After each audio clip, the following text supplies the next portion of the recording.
बहुत समय पहले की बात है। एक छोटे से गांव में माधव दास नाम का एक व्यक्ति रहता था। वह पेशे से मांस बेचने का काम करता था, लेकिन उसका मन हमेशा भगवान में लगा रहता था।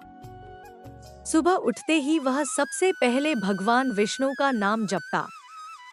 नारायण नारायण, श्रीमन नारायण, जय श्री हरि। गांव के लोग उसके काम को देखकर भले ही उसे साधारण समझते थे, लेकिन सभी जानते थे कि माधव दास का हृदय बहुत पवित्र था। वह हर समय भगवान का नाम लेता रहता था। एक दिन वह अपनी ही धुन में रास्ते से जा रहा था।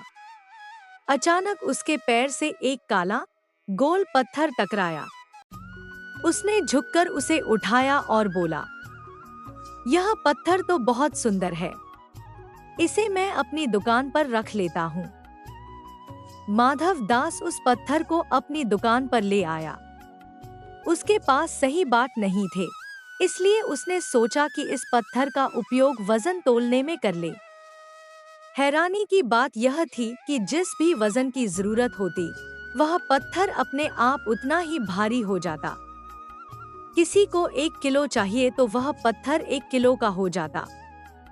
2 किलो चाहिए तो 2 किलो का। धीरे धीरे यह बात पूरे गांव में फैल गई। लोग आश्चर्य से उसकी दुकान पर आने लगे।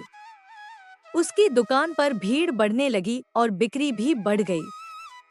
माधव दास मन ही मन बोला, हे प्रभु, आपकी कृपा से मेरा काम अच्छा चलने लगा है। गांव का एक लालची व्यापारी धनीराम यह सब देख रहा था। उसे माधव दास की बढ़ती प्रसिद्धि से जलन होने लगी।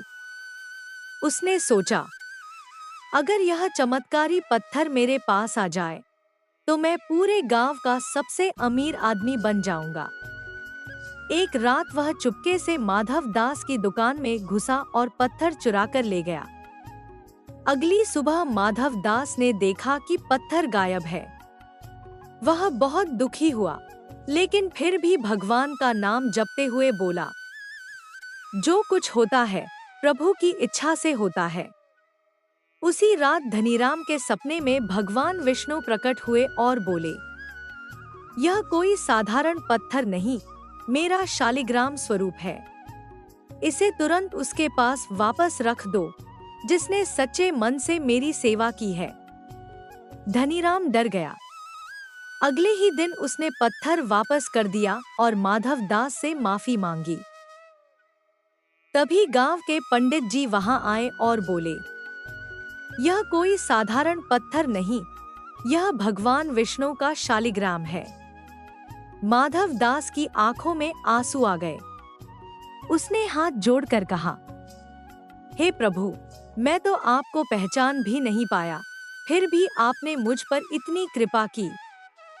उस दिन से माधव दास ने अपने काम के साथ साथ भगवान की सेवा और भी श्रद्धा से करनी शुरू कर दी।